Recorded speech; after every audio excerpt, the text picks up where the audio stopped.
Hi everyone, this is Romella and welcome to the second episode of SEO Shorts. Today I'm going to discuss some of the answers to common SEO questions that was sent to us through Pinoy Online Professionals. So I'm just going to read a set of questions here and I've written down also my answers. Okay, so number one from Jannah. She says that she's on her ninth year in the SEO industry and still feel like I'm on day one learning SEO every time I have a new project. So she's asking, do I feel the same way? And how did you handle or execute SEO since you've gone through a lot of SEO strategies? What's your best SEO strategy from your first year that you are still using? So thank you so much, Jana, for that question. Actually, it's very common to feel that way because SEO is a field that's ever changing and dynamic. There's always something to catch up on. So I suggest that you keep the learning attitude alive. Always be hungry to learn. Best strategy for me is still to understand user intent because it's the basic foundation of keyword research. You need to be in the user's shoes and understand what is their intention in looking up information about a product, a service, or whatever on Google. So you can only be effective if you understand what your target audience is searching for. You have to understand which part of the funnel are they in. Are they just canvassing or are they already considering your product? Are they ready for converting?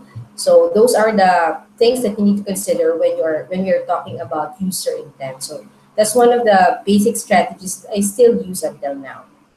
Now, second question is from Ned. When do you use PBN and when do you use Web 2.0 sites? Okay, so honestly, I did not use PBN extensively. I think I only used it once when I was still working in a BPO company. It was part of our group strategy. PBNs or blog or private blog networks for everyone who are not familiar with it are actually or it involves buying old and expired high authority domains, filling it up with content, and then building links from it pointing to your client's site. So it can be a real client's website or a money-making AdSense site, for example. So Web 2.0 sites, on the other hand, are those with user-generated activities like social networks, blogs, wikis, etc. PBNs are mostly associated with gray hat. So what do we mean by that? Yung medyo ethical at medyo hindi rin ethical na technique. It's because at some level, you're trying to game Google's algorithm by buying domains to increase your site's link profile.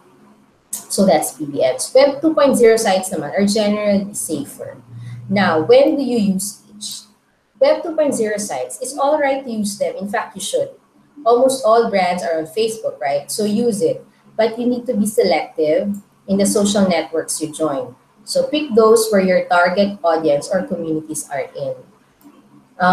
Because if you're not going to be selective in joining certain Web 2.0 sites, you will just be wasting your time, especially if your target audience are not there. So what's the point of actually joining or signing up to those kinds of Web 2.0 sites?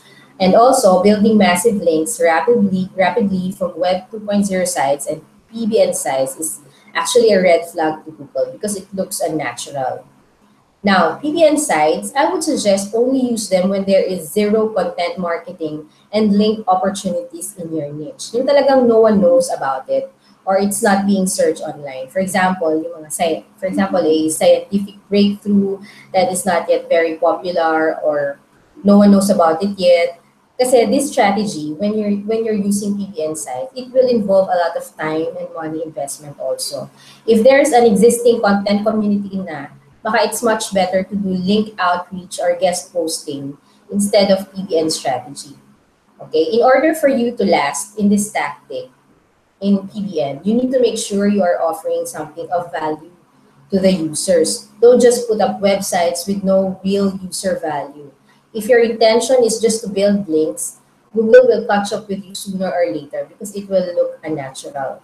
So remember the penguin and panda update. You try to read on that, just Google it, and that will give you some clue as to why um, doing the PBN strategy is a bit, it's a bit risky because number one, the link generation you're trying to achieve is unnatural.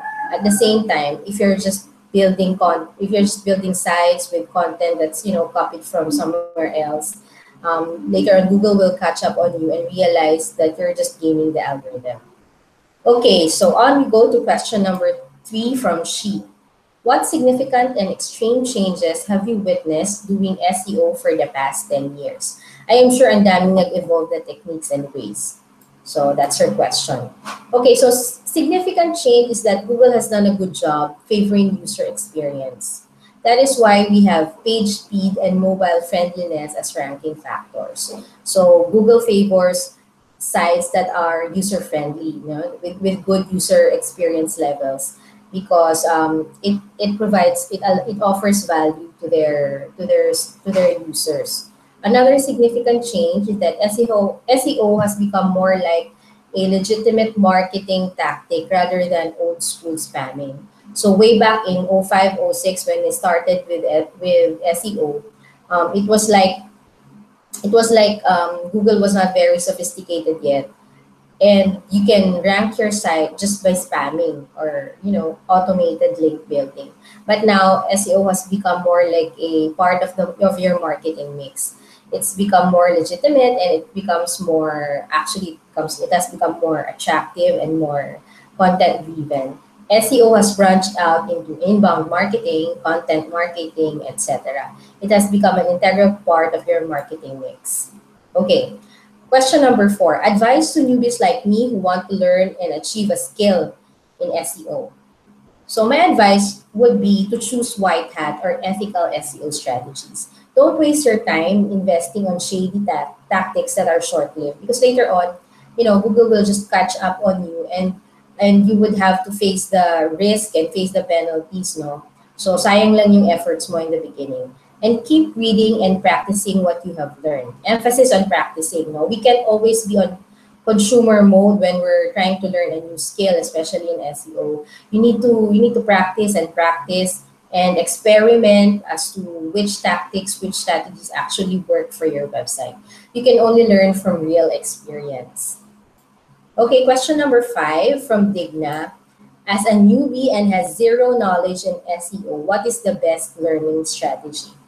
Like what I've mentioned earlier, it's practice, practice, and practice. Set up your own website today and apply what you have learned in SEO. I have given a free ebook for everybody, so I think you can start from there. You can start planning your SEO roadmap and start implementing the action items that I've laid out there.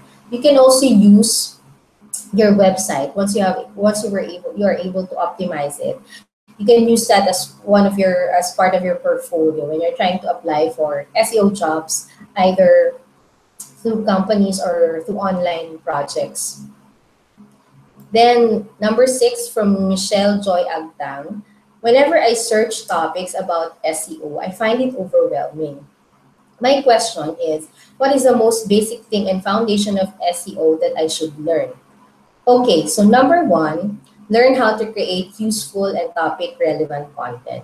Because SEO is really about relevance. So it's important that you create useful and meaningful content that's on topic. That's really demanded by your users. Then number 2, learn how to build links going to these content pages. So making great content is not enough. You should be able to create links pointing to it. You should be able to promote it. You should be able to, leverage it. That's why SEO goes hand in hand with social media marketing, and that's what we're gonna discuss in the masterclass with Roel. No, so it's important that you just don't stick with creating content, but you also make it a point that you promote it and then you build links pointing to your content pages. So my advice is just to build your SEO skill set around those 2 key strategies, and you're on the right track. So that's it for today. I hope you enjoyed our SEO shorts for this week. Watch out for more announcement about our video course for SEO and social media marketing. And I hope to see you again next week. Don't forget to get some cola. Bye.